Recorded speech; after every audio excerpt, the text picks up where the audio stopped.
was changing strings, and the string broke, and I was right over top of the hole of the guitar, and the string came up and sliced my face.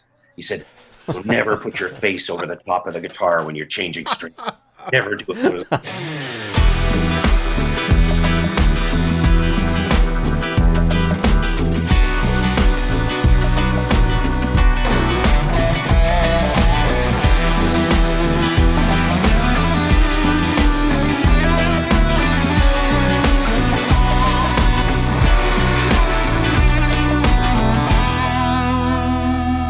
Welcome to another episode of Holy Fuck, it's a music podcast.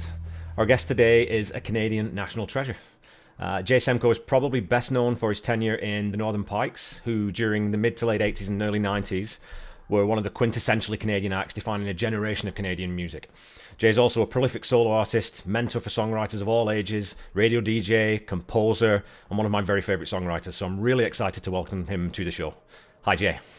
Hey, Kev. How you doing? Great to see you. Hey, Randy. Very I was well. just going to say good to see you, Jay. I like that. It's good. Yeah, I'm all shaved up. All shaved up, as they say. So, Jay, are you a Saskatchewan boy? Where did you grow up? I grew up in Saskatchewan, yes. I was born here in Saskatoon at Saskatoon City Hospital. And I lived here, I guess, until I was in grade one, partly through grade one. So I was 6 years old. And then we moved out to a farm outside of Saskatoon, and not that far away, like, I don't know, maybe 10, 15 kilometers outside of the city, although it seemed like a long ways away as a kid. My mom and dad moved out to the farm, and they had a house moved. And this was interesting because, I didn't know how you could move a house. They had a house that had been apparently on Clarence Avenue that was like a really old house, and they moved it. But they had this farm out there too, which is called JPD Farms. So they farmed, I think they had alfalfa and wheat. The reason we ended up moving back into the city, though the reason that I'm aware of anyway, was that the barn burned down. There was a big fire. A few months after that, we moved back into Saskatoon, which was not necessarily a bad thing. And in fact, a good thing for me. I was happy to do that at the time. I was, ready for a little more of the world, I guess, at that point, by the time I moved in. But with music, I mean, my first exposure to music, I guess, was my grandpa and grandma Semko. They both were musicians. This is my dad's mom and dad. And they were both, my grandpa had come directly from the Ukraine as a child. And my grandmother was born shortly after her parents had immigrated to Saskatchewan from the Ukraine. And they both played music. My grandpa played the violin. And he was good, and he would make violins and fix them and repair them as well. And my granny would play the piano and the guitar. And so I remember sort of jamming with them, and they had my grandpa Semko had a reel-to-reel tape recorder too, and he recorded stuff, and they had a little bongo drum, and I jam along with them, and it was kind of fun. So I think that was kind of my first exposure. And then when I went to school, and I went to Clavet School. That was the name of the school I went to. There was a piano teacher there, and I took lessons from her for a couple of years, although I was never very good at it. And I found it very frustrating, to try and connect notes. I couldn't read notes well and connect that to what I was hearing, even though I could pick up by ear really quickly, and I could learn songs and remember them quickly in terms of just by noodling around on the piano, could find the melodies and all that kind of thing. But John and Diane Watts, I think, were their names. And anyway, my folks went on a trip, so they came and looked after us for a week, and they brought all their records. And they had records like the Turtles and the Rolling Stone, their first greatest hits album, which was High Tides and Green Grass, and Beatles records. And, it sort of really kind of expanded my musical mind. And then when I moved into the city, that was a whole other ballgame, because all of a sudden you're around a lot more other kids that were maybe a little more exposed to music, and so I took lessons from this guy, and he was great because what he taught was chords. And my dad had a guitar. I got to say that too. My dad had a guitar, and he had a book, like a music book, and he would learn simple songs that are like Red River Valley, and When the Saints Go Marching In, which is kind of you're just doing the chords and strumming. Just standards. Yeah, that kind of thing. So I kind of noodled around on that a little bit, and then But when I took the lessons from the guy at the Y, it was great because the very first lesson I sat down there with him, and he kind of he had a scar on his face, like on his cheek, like this, like a gangster scar or something like this, and and he says, "You see this?" He's real serious, but see this? He says, "You know how I got this?" And I go, "I don't know." I was like a little kid, 10 years old. He's like, "I was changing strings, and the string broke, and I was right over top of the hole of the guitar, and the string came up and sliced my face." He said, "So never put your face over the top of the guitar when you're changing strings. Never do it." Oh. So ever since that time, for God's sake, it's like I'm paranoid. I change strings, and I whenever I start getting a little, oh no, sit back. Talking to other people, and when I talk to musicians, I enjoy asking them about. I remember very distinctly the first sort of bands that grabbed me. The first ones where that's for me. That the first time I put on side one of Led Zeppelin 4, and the very opening of Black Dog. I thought, yeah, this is my music. I don't want to listen to Rod Stewart. I don't want to listen to my mum's stuff, but that's my music. Do you remember sort of any of those pivotal moments with any bands or specific artists that really sort of grabbed you and have held you since? Yes, I do remember that, and I think one of the records, and it was interesting because my dad bought my mom a couple of records, and one was, and it was kind of a greatest hits album. It was a Beatles album, and it had Hey Jude and Revolution and Paperback Writer and Rain. And what was interesting though is we had a big old console type stereo, and these things, if I don't know if you recall these things, they were huge pieces of furniture, these big things. Yeah. And you go flip up the top, and there was a turntable and the radio part inside, etc. I think the later ones had 8 tracks in them too, 8-track players. Yeah. But I had this. So my mom had this record, with these Beatles songs on it. The one thing I didn't realize till many years later was that only one side of the stereo worked. So there was one channel. So some of these Beatles songs, it was really hilarious when I heard them years later. Oh, the other album that they had was Sgt. Pepper. Sgt. Pepper's Lonely Hearts Club Band. And I found that cover so fascinating. I just was looking at a cover for hours and picking up the people, and it was pretty cool. But I remember the song Rain. I always thought the song Rain from the Beatles was an instrumental because I'd never heard the singing. And I remember the first time, I heard the vocals in it. I was like, "What version is this? Holy shit! What is this?" I couldn't believe it. I was amazed. Oh, somebody put words to the song. And then I realized, no, you've been listening. You grew up listening to one channel of your, Well, yeah. So, but yeah, no, those were 2 albums. I guess the first albums that I guess I bought kind of with my own money. The first few that I recall was Kenny Rogers in the first edition, and it was something. Oh yeah. Was the album? I think it was the name of the album. It had the song "Something's Burning," which I love, and the other album I bought that was, I think, at the same time, and I had saved up, from whenever I was doing cutting the grass or something, and I bought the best of Bill Cosby as well. Yeah. Stella. So Yeah. Kenny Rogers, Bill Cosby, and the Creedence Clearwater Revival, Bayou Country.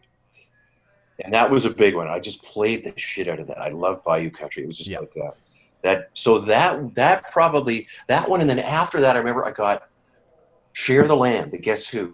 So no, those are early influences. Plus the music that your folks play at home. My folks used to play records. So, my mom was a big fan of Joan Baez, and they kind of like that Greenwich Village folk music to a certain extent. So it's interesting. Yeah. I saw the movie A Mighty Wind. I immediately got all that stuff right away. A trio called the Limelighters. My dad had the Limelighters live. It was great because they told jokes. Peter, Paul, and Mary live.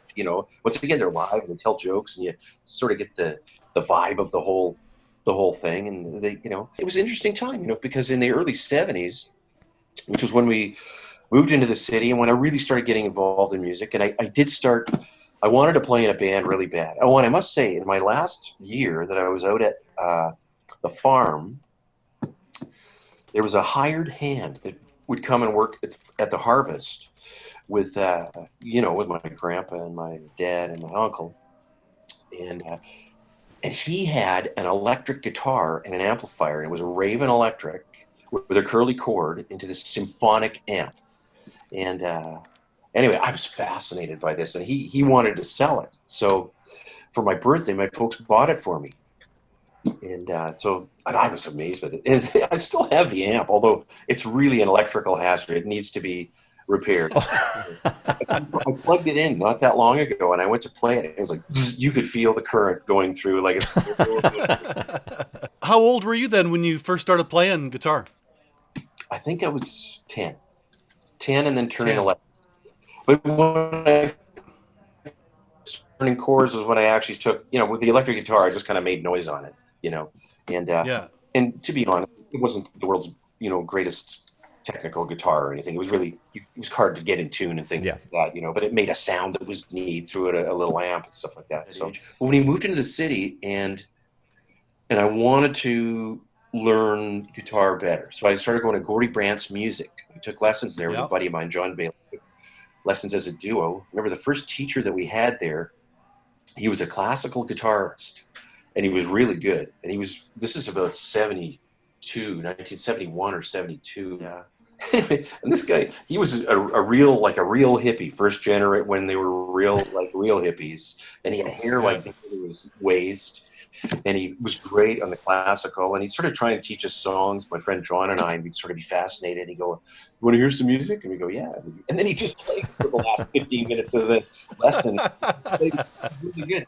And I remember he was going to move to Spain because he was convinced that if you got a really good classical guitar from Spain and if you took it out of there, it would be ruined because the climate was different, etc. So in order for him to get the guitar that he ultimately wanted, he was going to literally immigrate to Spain for this guitar.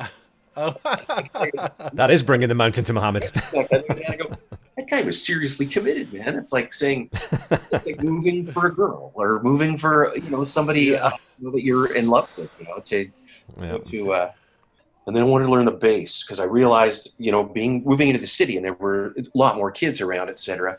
And there were lots of guys that were really good guitar players, it seemed like, but there weren't hardly any bass players. And I wanted to be in a band, and this is pre-White Stripes era, Black Keys era. So every band had to have a bass player. So, and there was a kid named Mark Wolf, and he was a guitarist, and he lived a few doors down from the Brandts. And then another guy, 2 doors down on the other side, Jimmy Walker, and Jim played the drums. And they were both really good. Mark was a really good guitar player. He was a small little guy at that time. He grew up to be a tall man eventually, but at that time he was pretty small, and the guitar was so big on him. He was just like this little guy, playing the guitar. But Jim was a really good drummer too, and he was a great rock and roll drummer, but he also played in the pipe and drums band. So so those are the guys I got to jam with, as a little kid, and it was a good education. And I mean, I think you sometimes, rise up to the people that you're playing with. And those guys were both pretty good musicians for their age anyway, and I ended up being lucky enough, being in the right place, right time to be around these guys. And so I ended up developing, in conjunction with the lessons that I took, and then a lot of practice. And I never looked at it as work. I loved doing it. I loved digging into the music, learning songs. I would get records, and obviously pre-CD era, so it was vinyl. So, I mean, I got really good at getting the needle on the exact spot, to learn certain parts over and over again. You got to lift it up, play it again.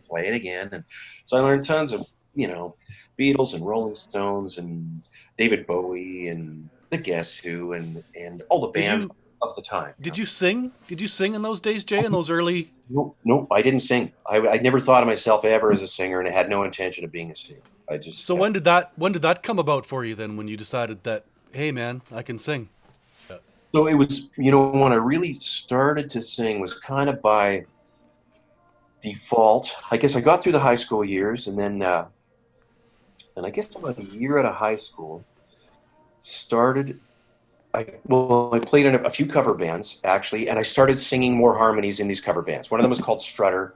We played the places you would play would be like high school dances, and in little towns, all the little towns back in that time in the late 70s into, well into probably even the late 80s, I think, were, they would all have dances, and they'd be like the town hall or the Elks Hall. And, every Hmm. month or two they'd have a dance. And so there was kind of a circuit for bands to go out and play. And you could play at high schools. They would not have a DJ. It would be like live music, a live band playing. So by playing in the cover bands, I think, you learn about songwriting, you learn about singing, and basically because no one else was kind of doing it, I started singing some harmony things and learning how to do that. And I never really sang lead until, I think, well, the first kind of serious band that got happening was a band called the Idols, and that was in 1979.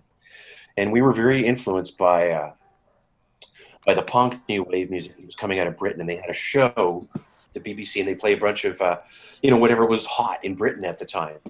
And Yeah. we were hearing this music and loving it, hearing stuff like,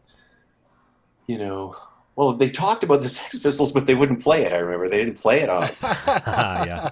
They They wouldn't play it a lot of places in Britain either. They got banned from lots of radio stations. Yeah, and I remember seeing a clip on the news, and they were talking about a horrifying thing. It was the great for a teenager. I love that. It was like a horrifying young punks. They showed them in a they reported Yeah. damn, sort of like pretending to puke on old people and stuff like that. And I like that. I thought that was kind of cool. I like these guys. This is kind of, and they just had short, spiky hair, and it was really different. I got off on the energy of it, and Oh yeah, I remember. many other those groups. I guess I always liked a little more of the pop side of things, and I loved Elvis Costello and the Attractions. And we started in the summer of '79, the Idols, and there was myself and a drummer named Colin Sander, and I played bass.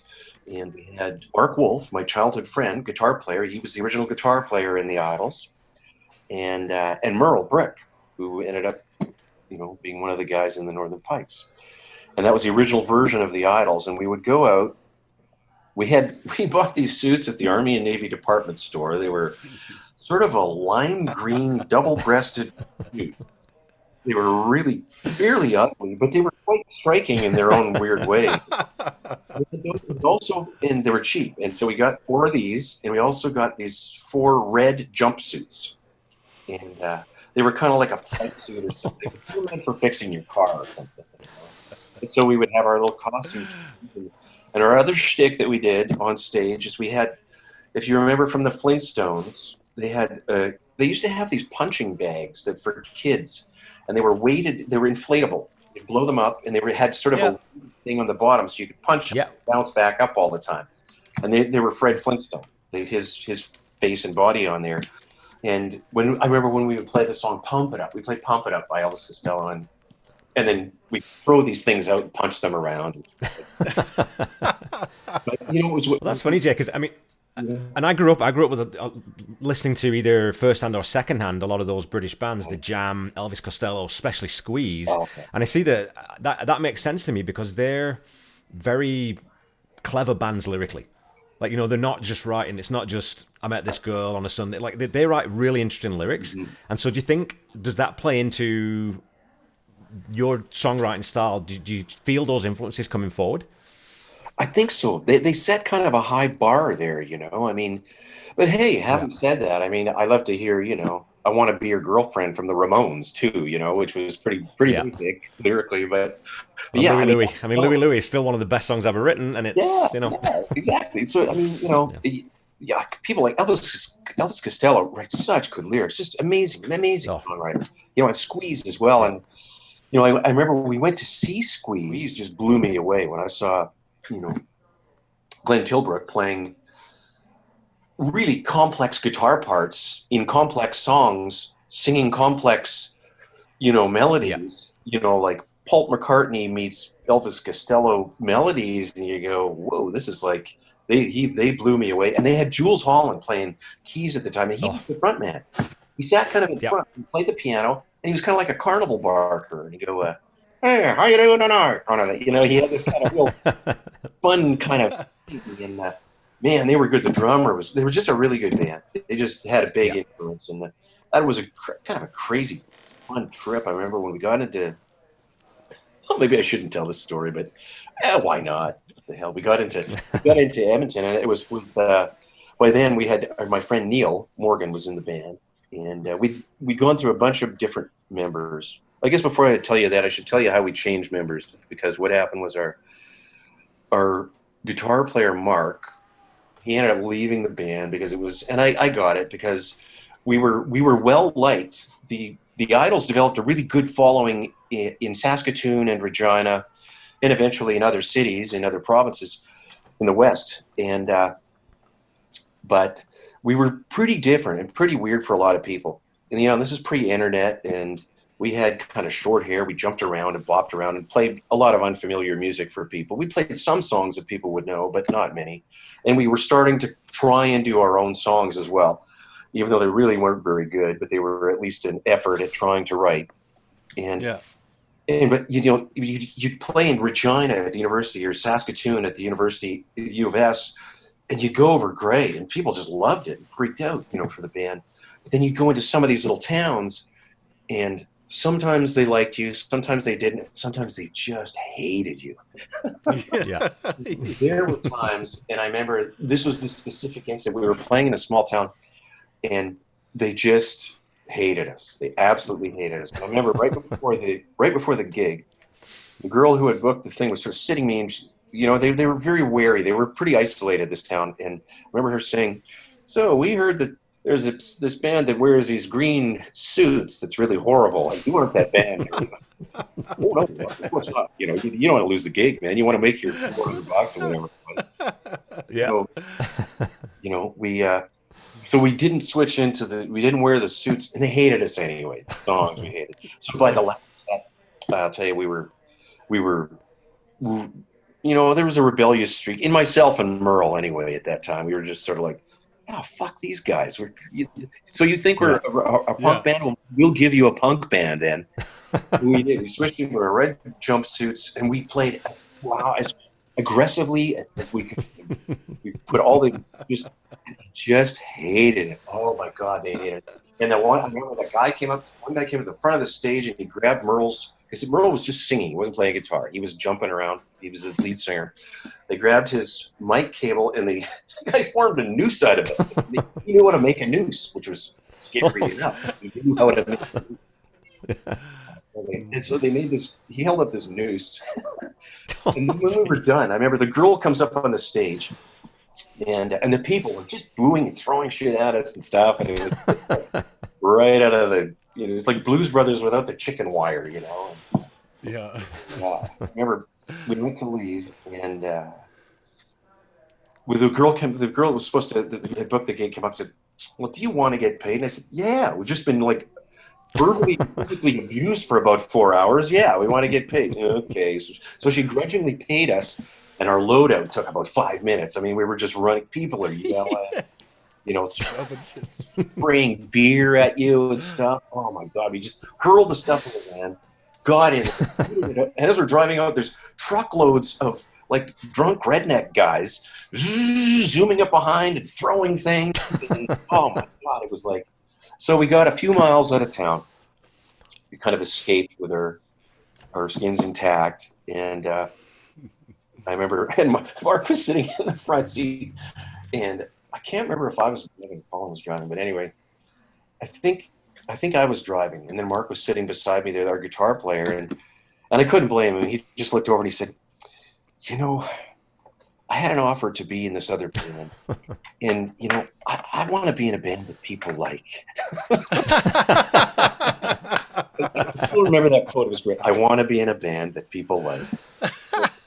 This kind of reminds me of when Robert Downey Jr. did Iron Man, and because obviously he's kind of renowned for taking smaller roles and very artsy movies, this kind of thing. And they said, "Well, why did you take Iron Man?" He said, "I thought it would be wonderful to be in a movie that someone would see." So Jay, that was the Idols. So I mean, as an immigrant, I didn't grow up in Canada, so I didn't grow up with the Northern Pikes. So can you tell me how that band sort of came about and how it coalesced and where you came from?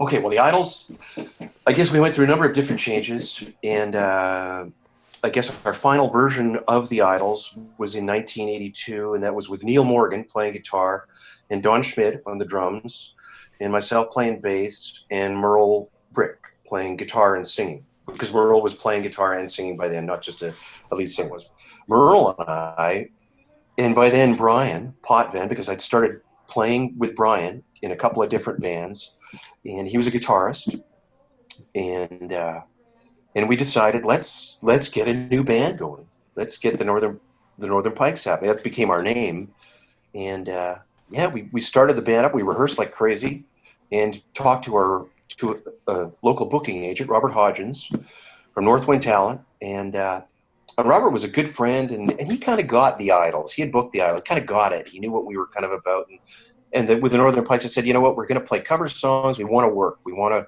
make money and make a living playing music. And our master plan is to be an original recording act, but we want to go out and play. And back then, you could play 6 nights a week in clubs. So, and occasionally you do a front 3 or a back 3, but more often than not, you would do 6 nights. So it was really a good way for a band to really develop themselves and become a better band. And I started singing more songs. I guess I was singing some stuff in the Idols before that, but I started singing more with the Northern Pikes. And then there was Glenn Hollingshead on the bass. And we went through a lot of different drummers. Glenn ended up leaving the band, although he did play on the first EP. I guess it was in the late spring of '84, after we'd been out playing for about 4 months. So we got the money together, and we recorded our first EP, and we did it. And our buddy was a guy that was one of my friends since grade 9, a guy named Mitch Barnett. And he was a recording engineer, and he worked at a recording studio just outside of Saskatoon called Studio West. The meat of the recording that we ended up doing was with Mitch. And Mitch was, and he was good, and he loved rock music. He was such a music fan, and still is, and he's still a good buddy. He lives out in the West Coast now. But anyway, we did this EP. It was just called The Northern Pikes, and it had 6 songs on it. We did it on vinyl, and we ended up mailing it out to college and indie radio stations across Canada and the U.S. Our first wave was across Canada, and we put the EP out, not really knowing what to expect, but we mailed it out with a little promo thing, and Robert Hodgins had a great idea. And he said, I'm going to send it. I want you guys to send a card, this little with a addressed card that all they have to do is fill it out and say if they're playing it or if they like it or if they're not playing it, and they'll send the information back, which was really smart because I never even thought of that. And we sent the stuff out, and lo and behold, within a few months, we started getting these cards back and sometimes letters back, and there were charts in there. I mean, we were charting. And the first EP, it charted at like number 1 on many, many stations in Canada and the United States. And I think part of the reason was we were pretty different at the time. There was guitar kind of music at a time, in late 84, 85, when keyboard music was pretty popular. So we just kept playing and playing. And then we started incorporating more of our original music into our sets. So the more originals came in, the less gigs happened. So, Yeah. Although having said that, there was always a thing, and I got to mention this, there was always a thing in Saskatoon called the Alternative Music Society. And they would put on these concerts. And often I was in a band called Listen with Neil Morgan and Dave Abbott.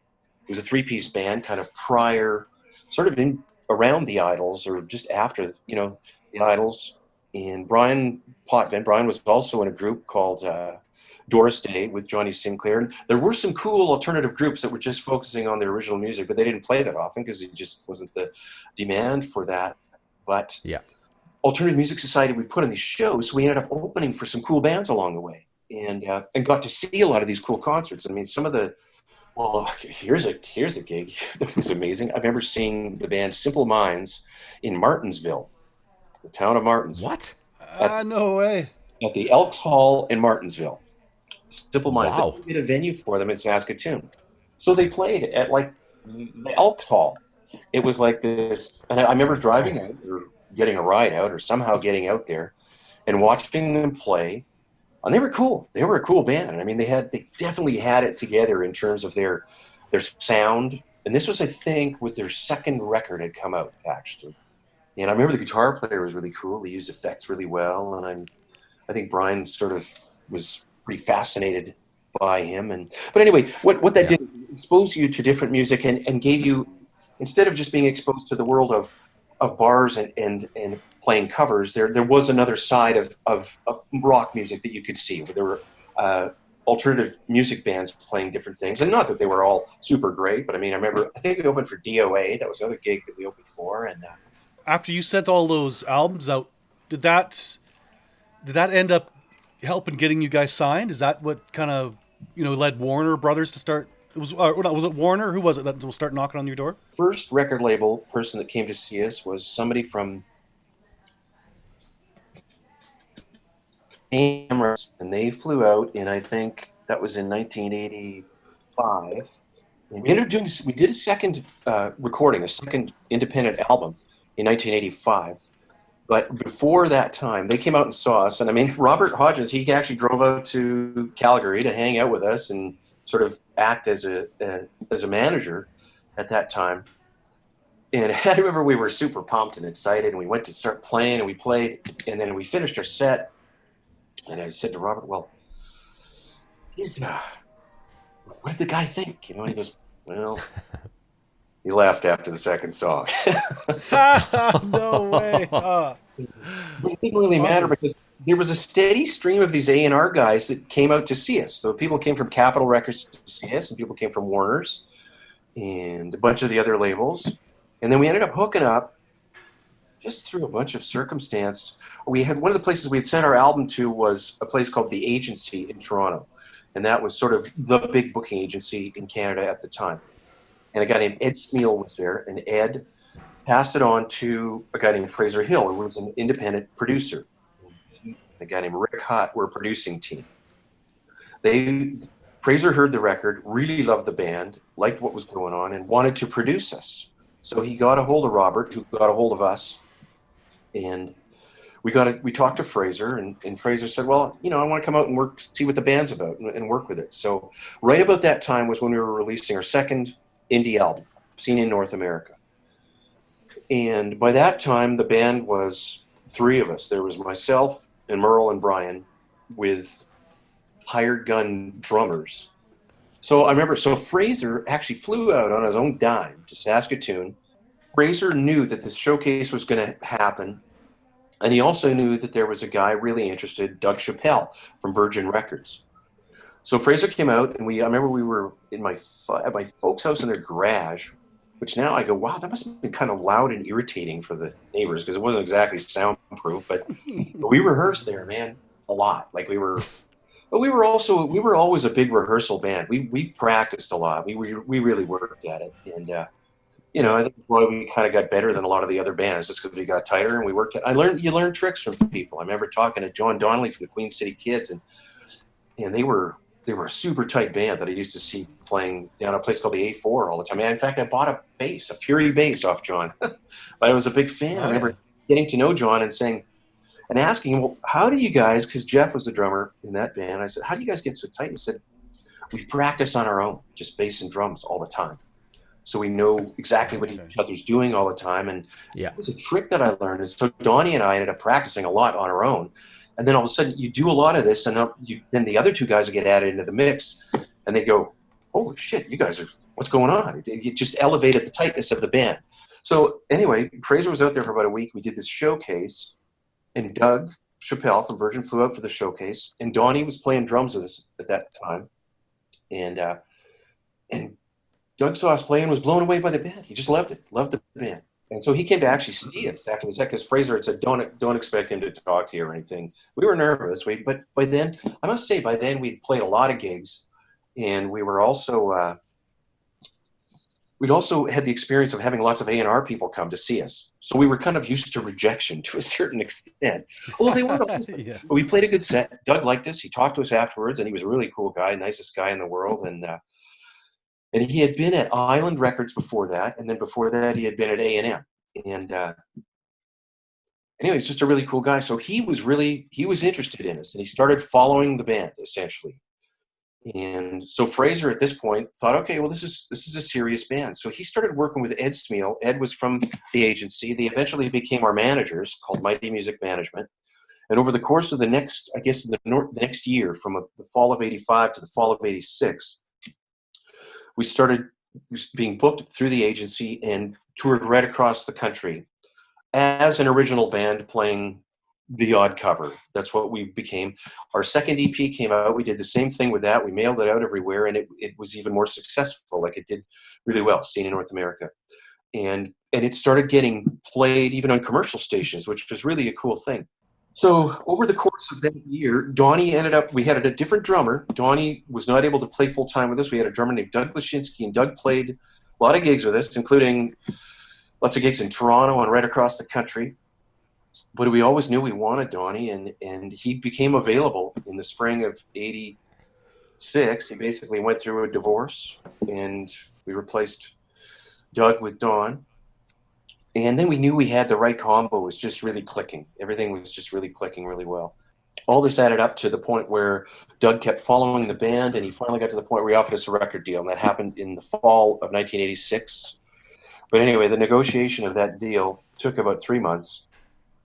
And during that time, we actually went back to Saskatoon. I remember we played a gig. It was funny because it was the only gig we ever played at where nobody came. And it was in Saskatoon, and it was a weekend. It was a three-nighter, a Thursday, Friday, Saturday. There were a couple of girls that we knew that were waitresses, and they came down to the gig, but they were the only ones there. There was Al Vicarious. Remember, Al was mixing and doing lights. Yeah. So there was Al, and then I remember it was Dana, and I can't remember the other girl that was there. That was the last gig in Saskatoon before we signed our record deal. It was a gig for nobody at all. It's kind of ironic. So we ended up signing the deal at the Copa right before Christmas of '86. And it took forever. We were really late getting the stage because it's like this thick of, you got to initial every page and all this stuff. And it was legalese. Yeah. So Stephen Stone was our lawyer then. I mean, we signed the record deal. We were all super pumped and happy, and Doug was super happy to sign us. And so we came back to Toronto right after New Year's and started working on our first album for Virgin, which was Big Blue Sky. And that was originally, that was with Rick Hutt and Fraser Hill, Fraser and Rick as the producers. We had tried to get Mitch to produce. He had tried and we had tried, and then it just seemed like it wasn't going to happen. And the label really wanted somebody who'd had more experience. And I know Rick and Fraser had worked with a lot of different people, including Tom Cochrane and Red Ryder, and I think that was a big part of Doug's interest in having Fraser and Rick work on the record with us. So we started in Toronto, and that took us, I guess, 2.5 months. We started at a studio called Metalworks, but we were double booked, and after the first few days, they switched us to the night shift. So we started at 8 at night and went till 8 in the morning. Oh, glamorous. Yeah. Oh, God. Was it peak? I think they're called peak creative hours, right? No, yeah. Well, after about, how long? I don't know. Geez, about 3 weeks. We weren't getting nearly as much done as we wanted to, and it became apparent that we would have been way better working during the day, or at least not starting that late anyway. Yeah. So we switched from Metalworks, and we ended up going to 5 other studios, I think. One of them was Grant Avenue Studios in Hamilton, which was owned by the Lanois brothers, Bob and Daniel Lanois. And so Bob would come around. He was kind of like a mad scientist, recording engineer guy. And Daniel, his brother, who became super famous as mega producer and songwriter and recording artist as well. Dan had moved on by then, but we recorded a bunch of different studios, ended up finishing the record in the middle of March. And at McClear Place Studios, that was the last place that we worked at there, which was famous for doing a lot of big records, including a lot of Rush records. Rush worked there a lot. And in fact, Yes had worked there not that long before we were there. I'm trying to remember that record, but it was interesting because I said, well, what was it like having Yes? The assistant engineers in recording studios are the gold mines of information that you'll get, because they're the ones who they're there all the time, and they know what's going on, and they know who's cool and who's not. Anyway, yeah, apparently, yes. When they set up, they brought in trees. Like the studio area was turned into kind of like a forest within the studio area. So you look, it's an old school recording studio with like glass, and it's like this forest of people. Like, I thought that was kind of a cool idea. But Yeah, so That's finished Big Blue Sky. That record came out. First of all, there was a single. First single was Teen Land, came out in May of '87, and the day the single was released, and it was a vinyl 45. Vinyl 45. This is well before cell phones and everything else. yeah, Part the thing, hop in the truck, drive in, phoned the people at Virgin Records from the phone in the clubhouse or whatever, and I talked to, I think it was Laura Bartlett from Virgin Records, and she said, well, you know what? I think we sent each of you guys 2 singles, right? And I said, yeah. She said, well, what you need to do is there's been an error made. And there were 2 stations. What they would do at that time is they would send all the singles out by courier. So they would all arrive at the same day to all the stations in Canada so that no one would feel slighted. Everybody got it the same. They could all get together if it was going to get added and all that kind of thing. Anyway, the 2 stations that they'd missed were stations Saskatoon and Regina. Somehow, she knew that I had 2 singles and that had been sent to me. So she said, we've got you a plane ticket. You're going to fly to Regina. Take it to, I think it was Z99 was the station there. Take it to Z99 and then take it to, I think it was maybe 102 Rock. I don't remember the name of it at that time. But it was the Rock in Saskatoon at that time. So I had just enough time to run home, grab the singles, change my pants, get on the airplane, and it was a prop plane flying from Saskatoon to Regina. It was super windy that day. That was one of the roughest rides I've had. And it seemed like we were about 20 feet above the ground. And the wind just blowing this plane around, thinking you're going to crash. Anyway, got to Regina, took a cab to the radio station, dropped off the single, took the cab back, took the plane back to Saskatoon, dropped it off to the radio station there, and then went back and finished the cutting that I had to do that day. Hey, I saw on social media here that because we lost Little Richard here. You shared an elevator with him one time? We flew down to LA to play a place called Club Lingerie, and the hotel we were staying at, we were going down to the gig. I went from my room, and the elevator doors open. I'm going down to the lobby, picked up with the band, and I get in the elevator, and there's Little Richard, and he's there with either his manager or tour manager. Little Richard is not little; he's very tall. He was like tall, a few inches taller than me. I'd say, I don't know, 6'3" or 6'4", like a tall guy, and very just you can't miss the guy. That, yeah. And he wasn't going to do a gig because he kind of was made up, like he kind of had a kind of a flashy suit and makeup and stuff. And when I got in the elevator, I said, "Oh, hi." He was, "Hey, how you doing?" He was just friendly. There was really no conversation other than I was acutely aware that I was riding down in the elevator with Little Richard and his and I was like, and then I got out of the elevator, and one of the guys, I think it was Merle, saw me walk out of the elevator, and he goes, "Little Richard." Little Richard? I go, yeah. It was like, he goes, "What? Little Richard's staying here?" He was like, totally freaked out. It was yeah.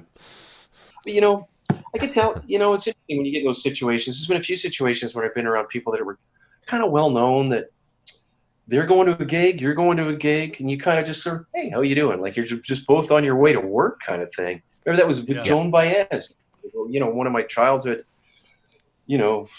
heroes to a certain extent. My mother was a huge fan of Joan Baez, played all her music around that, and she was standing in line for the cabs at the lobby of the Mondrian Hotel in LA another time when we were down there. And I remember she looked at me and she just kind of smiled and she winked. She winked at me, and I thought that was pretty cool. The Joan Baez wink. No kidding. That was kind of a thing. But yeah, it was my encounter with Little Richard. Yeah, no, I guess Big Blue Sky, getting back to that chronological thing, Big Blue Sky, Teen Land became a hit, did really well in Canada. The first single released in the USA was Things I Do for Money. And we did a tour with three other bands. It was called Foreplay. It was sponsored by Coors. You know, the Foreplay tour, just to give you a quick overview of it, there was 4 bands on it. There was Will and the Kill, it was Will Sexton, Charlie Sexton's younger brother, and they were from Austin. And there was Royal Court of China, a band from Nashville, and that's who we shared a bus with. We shared a tour bus. Our crew and our band shared a bus with their crew and their band. And the Will and the Kill were sharing with a band from Newcastle, England, called Hurrah. As the tour went on, things got kind of weird because Things I Do for Money ended up getting a lot of play in the U.S. and it got up to like number 30 in the Billboard album rock tracks, and the video got played on MTV and Hive for 8 weeks, but the other 3 bands weren't getting any airplay and nothing was going on. So there was a little bit of envy and some minor sabotage going on there as a result of that. Oh yeah. We were shortly after that tour, we were booked to do another tour in the U.S. starting in January, opening for the Kinks, and we were supposed to go from coast to coast, and they were playing a wide variety of shows. It was going to be a lot of sort of medium to small. How cool is that? Yeah, we were very excited about that. And then, but when Ray and Dave Davies, their mother died just shortly before the tour started, and so they blew out the tour. They decided to blow out the tour. So what we did is our agent kind of scrambled to get us out there to play. So we set up a van tour. So which was different than, you know, the nice thing when you go out as an opening act for a bigger band is, first of all, you got a bunch of people there already. And second of all, you look pretty good because you're on a big stage and you do a short set. It's usually 30, 40, 45 at the longest. So you play all your best stuff. You go out and rock 'em, sock 'em, knock 'em dead, and away you go. It's a great way. And then you go out and maybe sell some merchandise or whatever you do. Secrets of the Alibi, which was their second record. Bearsville Studios is in just outside of Woodstock, New York. Very famous because Bob Dylan and the band did a lot of recording there. Tons of people did a lot of great records at Bearsville. It was a great place to record. It was big. We did the first half of the record of Secrets of the Alibi there, and then we went up to Quebec, and we went to Le Studio, which was in the Laurentian Mountains, north of Montreal, and that was a place that was well known. Rush did a lot of records there as well. The producer for Keith Richards took the big, you know, all the studios at that time in the 80s and 90s had these. You'd have usually 3 sets of speakers. You'd have the little Oratones, and then you'd have like the Yamaha NS10s, and then there would be gigantic speakers embedded into the wall, built in. And sometimes they were like Tech or who knew, JBLs, or they were big. So anyway, apparently what Don Smith, who was recording with Keith, did, he got them taken out. They got the assistants to take them out of their set right on the top of the console. So you've got to make a Paul said that when he was working on the sessions, he had earplugs in his ears and headphones over top of the ear. Wow. So incredibly loud in there. It's just banging loud. We finished that record, ended up touring across Canada, went once again down to the States. We did a tour opening for, oh God, we did so many tours down there. One was for Dred Zeppelin. Remember the band Dred Zeppelin? Yeah, I do. Yes. Yeah. Elvis impersonator. Awesome. And then we also did another tour opening for Robert Palmer with his band down there. And anyway, that album finished. And then we went off to do Snow in June. And that was kind of the big, that was the third record for the Pikes. And it was going to be, there was a lot of money invested into making that record. We went back to Bearsville Studios in upstate New York. And we started in August, I guess. We were in the rehearsal barn for a few weeks, and then moved our way up to the main studio. They had 2 studios in Bearsville. One was the tracking studio, and they had an old Neve console that had been owned by Pete Townsend. and it was sort of famous, and he had it in his home studio, I think, and I think the Who actually officially had owned it, but it was an old Neve console, and they were very known for their, the warm transformers and getting a really nice warm sound out of them. And that was part of working there. It was really, really a nice sounding console, and the room was big. You had lots of space. The control room wasn't that big, but the recording area was really big. It was kind of like a small gymnasium, like a pretty good size. But next door in the same building was the mix studio.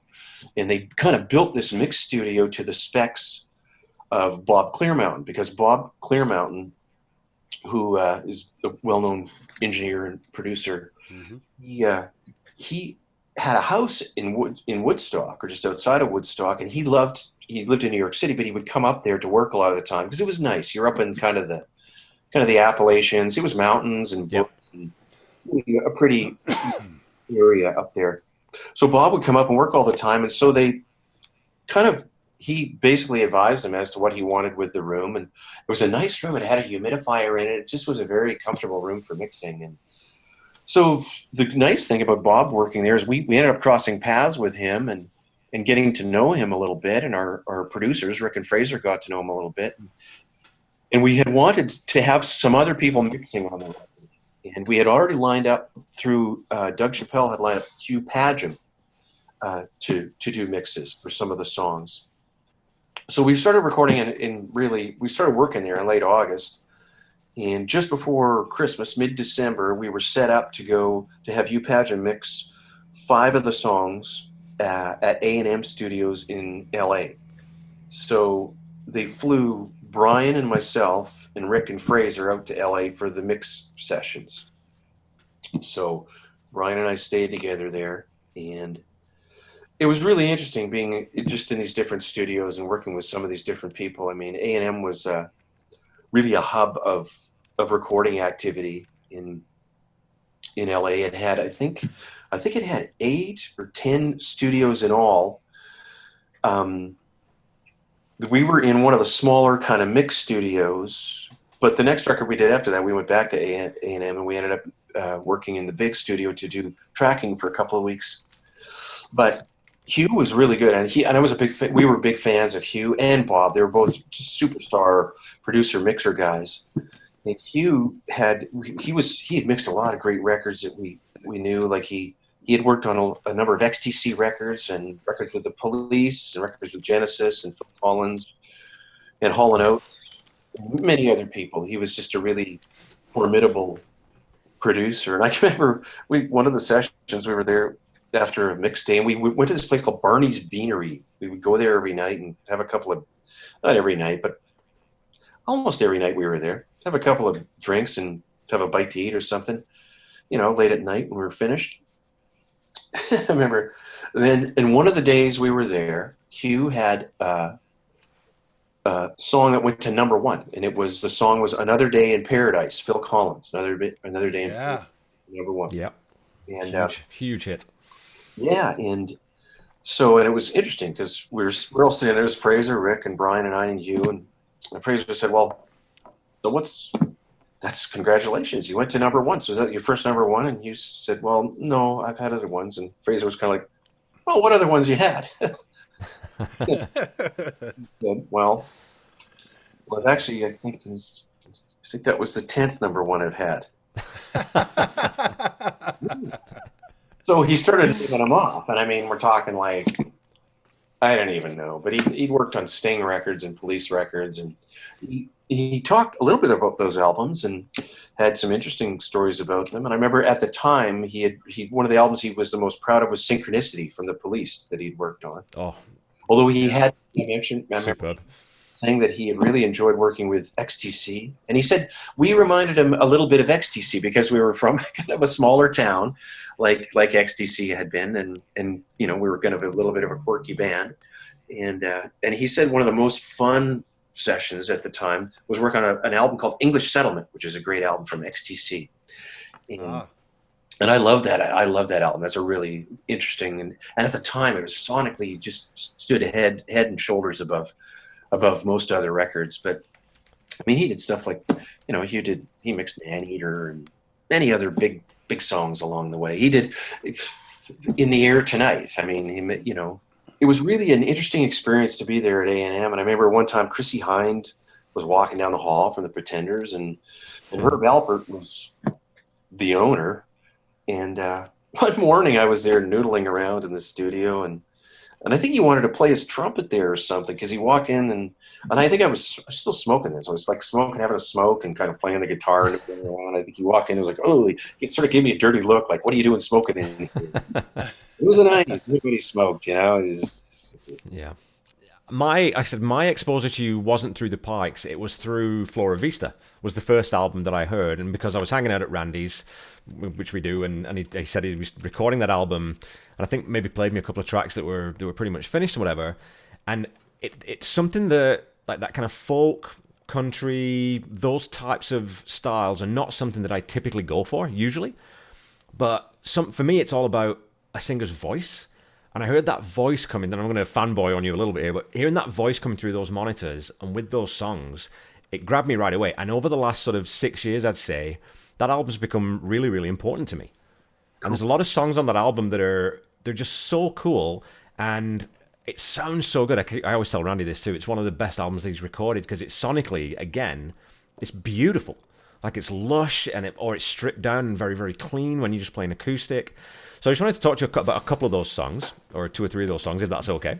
yeah. So there's the obvious sort of dichotomy of Junkie Pride and Clean, and they're 2 sides to one coin. So I just wondered, where were you at in your life when you were writing those songs? Like, what was going on that was kind of obviously a very, very personal songs and very meaningful to you?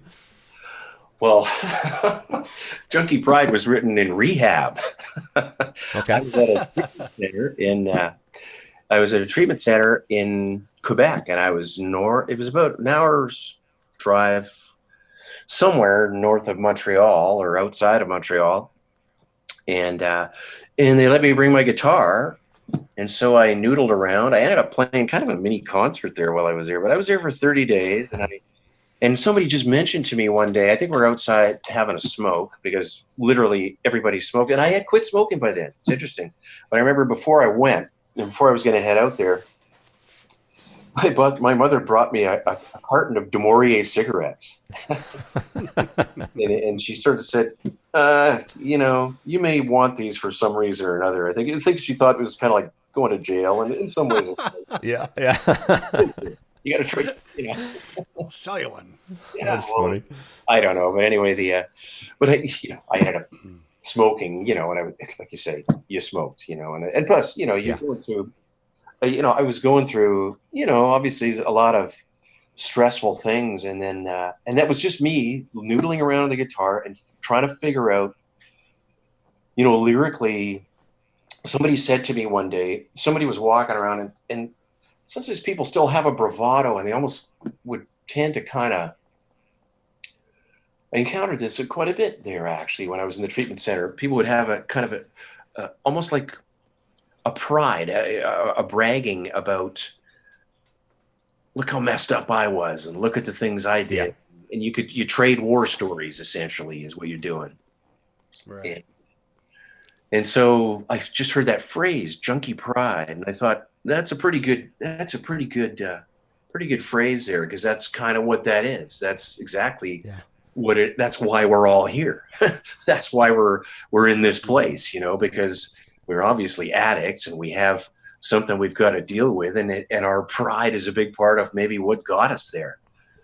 And sometimes you just want to be, left alone. The lyrics in there, I just want to play my guitar. I just want to see you like you really are. And that could be looking at somebody else, or somebody else looking at me. That's really where that song came in. And the recording of that, I just like the unusual chord pattern going on. And then I'd always wanted to do, you see, the thing is, it was great that when I did my solo records, I get to do stuff that I wouldn't necessarily do with the Northern Pikes, because when you're in a band, you're trading 4 ways. You're trading your ideas 4 ways, and trying to work things out as a group. And when you're on your own, you're kind of like, well, it's intimidating, but at the same time, there's this real sense of freedom involved with that. I don't really have to necessarily get anybody else's approval or, but I really trust Randy, and we've worked together for a while now. And yeah, it just connects. It just works really well. We have such a natural way of working together. And in the middle part, I just thought, let's do a guitar solo here, man. Let's just let this go for a while. And so I had the idea of kind of the dueling guitar thing. And I mean, Randy's can really shred. He's a true lead guitar player. I'm really not. I'm more of a kind of like a little bit more of a bass player who plays the guitar. But I can take it. I can noodle around and find my way around, and I seem to be able to find the right notes sometimes anyway, for some reason. So we did that very quickly. He sort of put down a part, and I kind of played around it. We had to stop and start a couple of times because I overlapped the notes, and I think he fixed one spot that I kind of messed up. But making records, sometimes you forget the journey as you're going along. I mean, Randy would remember a lot of it probably better because he's the guy at the console, and he's the guy, getting the stuff recorded and mixing the stuff. So The Clean was the flip side of that. That was another one. That was one that written, I guess, Junkie Pride was written in 2006. That was October, November of 2006 when I was the first treatment center I was in. And Clean. So that was a long time before you recorded that. Then that's quite the gap between. I just never felt comfortable about. I wasn't that comfortable talking about that stuff in public at that time. I eventually became more comfortable about it. And now I really don't mind talking about it at all. And in fact, lots of people have mentioned to me that they're glad that I talk about it because it makes them feel better about it, and that they can talk about it. And the positive things can come from that, from sharing your experiences. I have found. Yeah, absolutely, for sure. But Clean was done actually a few years later. That was done having been clean for a while, and it was just me sitting there going, here I'm looking out the window, kitchen table full of receipts and papers, which is exactly what my table is here right now. I'm trying to do tax stuff right now. So, but a few weeds in the old backyard in the house I was living in at the time. And just had a straight ahead. Sure feels good to be clean. It's just feeling good about where things were at, and one thing it's always interesting, and I really love the pedal steel there. I mean, Warren Rutherford has played pedal steel on many of my records along the way, and he really shined in that one. There's certain songs that Warren really came through and added a really, really nice character to. So, Jay, one thing that Kevin has always pointed out, which I think is such a great compliment, is like the Clean is definitely a country sounding song with the steel. But like Kev always says, is a lot of the country guys have that twang, like they're trying to all pretend they're from Alabama, but you just sing like you sing, and it makes the whole thing feel so much more legitimate and so much more authentic, and which we've been 100%. Talking about quite a bit in this podcast so far, is about authenticity, and I think that's where that really shines. Northern Pikes broke up in 93. We did our fourth record, Neptune, and then we did a live record called Gig that we recorded in Toronto and Montreal, and then we broke up. We played a couple more gigs after that, and now we call it a hiatus because we got back together, later, about 7 years later. But at the time, there were no plans to regroup or anything. We were just, going our separate ways.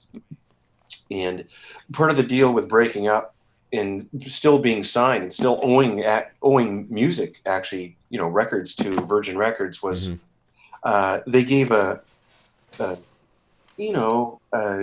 modest amount of money to each of us if we wanted it to record some demos.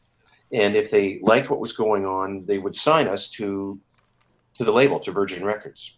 Yeah. Well, when I did the demos, I was I just thought, man, I really like the fact that I can do whatever I want now. So I added mandolin and I added pedal steel, and I wasn't afraid to use some of these rootsier type instruments, and a lot of acoustic guitar and that kind of thing. Yeah. And that was for the Mouse album. So I did that album came about because we did the demos for these demos that became part of that. I did 5 songs, and I kind of liked what was going on, but I was running out of money, so I basically got a hold of other musicians, and then we went in as a band, and cut the songs live off the floor.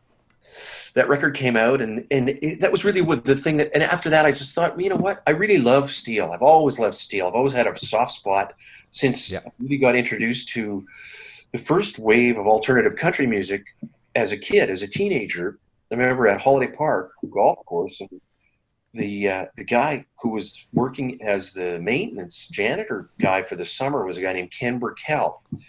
And he was a huge music fan, and he was a few years older than me. And I think I was about 14 at the time, and I think Ken was about 19. And I remember talking with him about music all the time. He loved country music, and I was kind of like, oh, country music? I don't know whether I, you know. And he said, well, here, listen to this. And he gave me some artists to listen to, including the Eagles before they were really all that well known, in Poco and Commander Cody and his Lost Planet Airmen and the Flying Burrito Brothers and Graham Parsons, and music that was New Riders of the Purple Sage, you know, a bunch of different artists that were interesting and outside the mainstream of what was happening at that time. And so I've always kind of had a soft spot for those things. And I know I sing with a little bit of a twang, and I always kind of have, but I've never really tried to go too twang, because I just feel like, you know, I kind of have to be myself. The thing I found early. I don't think you have a twang, Jay. No, I don't think so.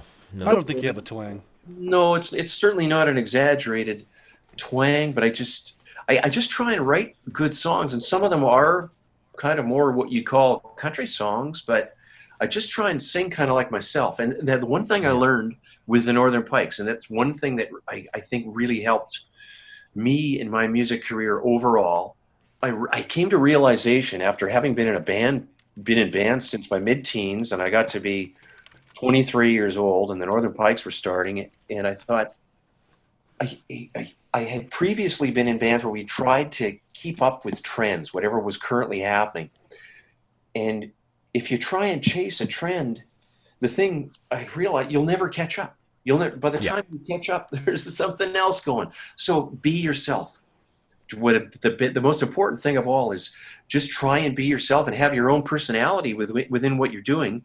And if it works, great. If it doesn't, well, at least you're being true to yourself, you know, in terms of your sound and your, you know, your style. And I've tried to kind of do that ever since. You know, I've obviously I've written music for lots of movies and films and things like that, and TV shows where they want you to have it sound a certain way, and when you do, then you adapt to what that is. Because when you're writing for film, you're there to enhance the producer and the creator, director. You know, you're there for the producer. You're there to enhance their vision. Yeah, that's one thing you and I have talked about, Jay, is when you're writing music for a corporate video or whatever, you're not writing for yourself.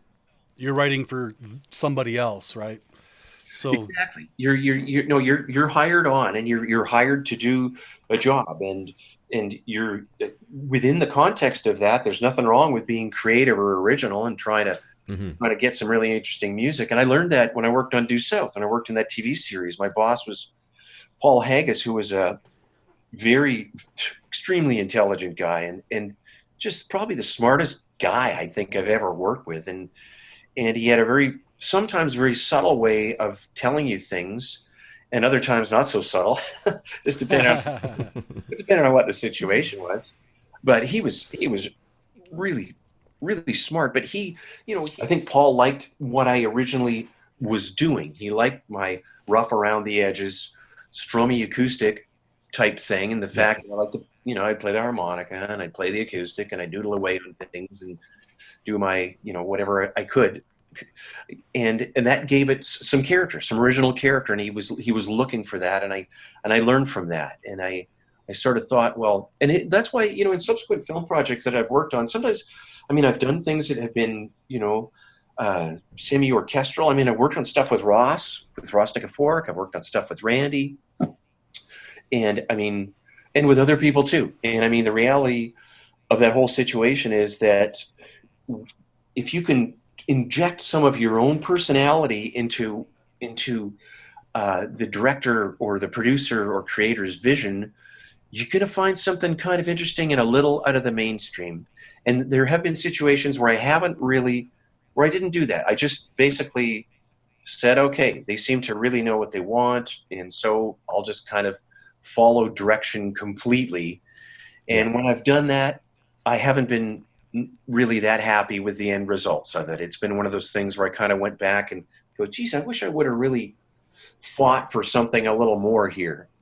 But you learn from experience, and every project's different, whether you're making a record or whether you're working on music for a film or any other purpose. I mean, it's just, there's always going to be situations that you just have to adapt to accordingly. And in today's world, we have Pro Tools, and because now more music is made with just with the MacBook Pro and everything in the box, and less people are playing guitar and everything.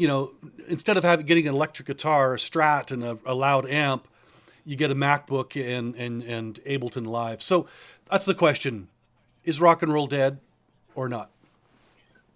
No. I don't think so. I don't think at all. I think what's going to happen, especially since we're in this period of not having live music at the moment, not having a lot of the excitement that happens with that. I think when it does come back, and I think it's going to come back, it's going to be stronger than ever, because I think there's going to be such a craving for that. There's an excitement. And I think back to some of the first rock bands I ever heard in concert. And that was a school dance, Greystone Heights School, when I was like in grade 7 or grade, and then in grade 8 playing with my little band, a half hour before the other, the other music happened at the dance. And there's just, when a live band connects, you're going to have kids, and what's going to happen is there's going to be kids that are going to have a little bit of a time frame when they haven't really been exposed to this, and they haven't really been, and all of a sudden they're going to get in a situation where they're going to go to a concert, and they haven't been to one, and they haven't seen one for a long time, with electric guitars and drums and bass and that excitement that happens. And it's going to be like, holy smokes, what is this? This is amazing. I think you're going to have an amazing cascade of live rock and roll bands, I think, is going to happen. You're going to see that, I think, within the next year to 2 years. That's my prediction. Whether I'm right or not, I don't know. But I do feel bad at the moment for people, young artists that are trying to release albums, and even us. I mean, the Northern Pikes, we're sort of in midstream of working on an album that's going to have, it's going to be a new album, but it's going to have a fair amount of stuff really from our Snow in June record, kind of reworked as acoustic type recordings. Okay. But we've kind of stopped in midstream, and we'll resume when it's time to do that. But I mean, we're not going to put it out until we can go out and play live, because that's what we do. We're a live band. Yeah. Our band had a call about a week ago, and it's like, well, that's always been our major source of promotion, is we record a record and then we go out and tour and promote it. You play live, and that people see the excitement of the band live and enjoy that, and hopefully get interested in the new music from there. It's just a natural thing that occurs. So we always finish, Jay, with we have 10 quick fire questions. Okay. But it's quick fire as in they're short encapsulated questions. If you want to talk about them, that's fine too. So number 1, the age-old question: Rolling Stones or the Beatles? Oh God. They're each so amazing in their own way. I'd have to say 50-50 on that. No, I'm not going to pick one. Okay. Okay. What is the favorite thing in your closet right now? What's your favorite thing in your closet? Well, let's go take a look here. That's the first time a guest has actually gone to their closet. This is awesome.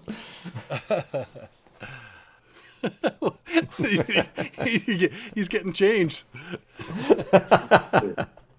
Oh, there you go. Nice. I like it. Different colored kind of shirt. I like it a lot. Yeah. Bravo. Okay, number 3. What song do you wish you had written? Stairway to Heaven. Nice. Okay, then the Nice. counterpoint to that: what song do you wish you hadn't written?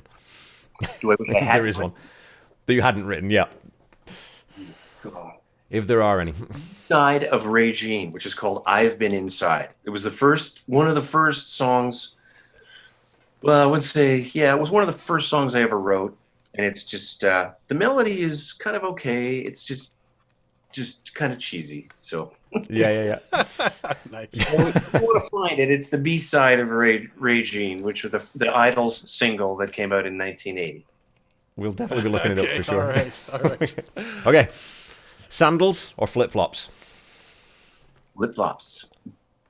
Flip-flops. Excellent. Me too.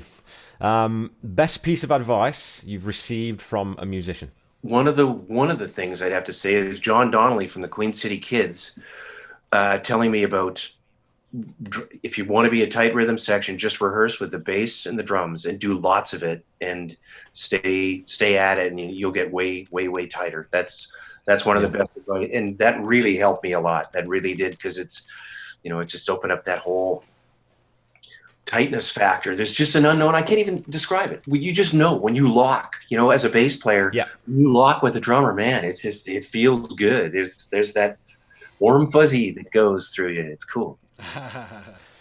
And it's important to have a tight rhythm section too. It's not just the lead guitarist and the singers who get all the glory. What's your favorite drink right now? What's your favorite thing to drink? Oh, favorite drink? Mango orange juice. Or maybe orange mango juice. One of the together. It's neat. And you know what? Why? Because it reminds me of Beep. When I was a kid. Oh yes. Beep. It was in the yellow container, and it had a picture of like a little cartoon of a chick, like a baby chicken on there. Yeah, I do. It reminds me of Beep, so I like that taste. Yeah. Awesome. What's the best artist or band that you've ever seen live? Holy smokes. The Police, 1980, on the Zenyatta Mondata tour. And that was at the Center of the Arts in Regina. Yeah, the bucket list. I mean, if they ever reform, that would be a travel to any part of Canada to see those guys for me, for sure.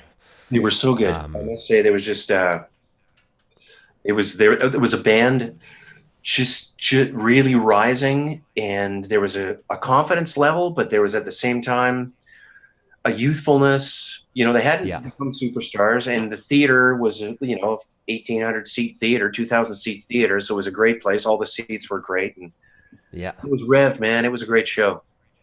Killer album, yeah. Okay, so we got two left for you. Number 9, describe your teenage self in 3 words. Oh, shy, awkward, friendly. Those 3. Nice. Okay, and to wrap it up then, who would you most like to perform with given the opportunity? And that can be anyone living or dead. Well, I'd have to say the Rolling Stones. I was just gonna say, Jay, Bill Wyman's not there anymore, but yeah. Push whoever's playing bass out and give me the set list, I'll learn it, and away we go here. That's right. That's awesome. Their new Canadian bass player. That's right. Everybody's looking for a gig right now, so That's right. Yeah. Hey, Jay, thanks a lot for taking the time to do this. Yeah. Oh, thanks, guys. That was fun. I rambled on for a couple hours here. Thanks a lot for your patience with me. Hopefully the listeners will dig it, man. So yeah. Cool. If you ever want to do another one, just let me know, and I'm happy. It's fun talking to you guys. It's because you're both music guys, so it's fun. It's you can talk. Thanks for listening, music lovers. We'll include links in the episode notes to some of Jay's music, as well as some of the songs and bands we talked about today.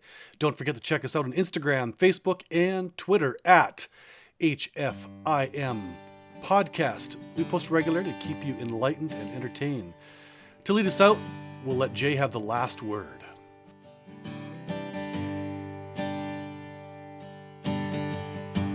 A kitchen table full of old receipts and papers. A few new weeds saying hello in my backyard. a daily conversation with my maker. It sure feels good to be clean. Been a few years now since I left the darkness. Still comes back to visit once in a while. I'm still about 20 minutes late for everything I do, but it sure feels good to be clean. Guitars and microphones still fill up most of my life. Words and music still put smiles on my face. I finally figured out how to run my own race, and it sure feels good to be clean. Won't forget the past, I use it now and then. I see things different than I ever did before. I haven't given up on love, I just know now who my real friends are. And I thank God that I'm clean. Guitars and microphones still fill up most of my life. Words and music still put smiles on my face. I finally figured out how to run my own race, and it sure feels good to be clean. Yeah, it sure feels good.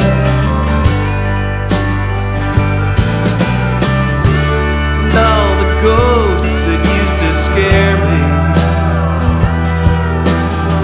now I look them in the eye and say, how you doing, buddy?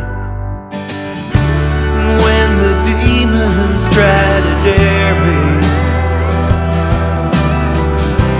I just laugh and say, man, you got the wrong guy. And it don't matter if it rains or if it shines, 'cause every day's a better day when I let go and turn my face up to the big blue sky. It sure feels good to be clean. Guitars and microphones still fill up most of my life. Words and music still put smiles and tears all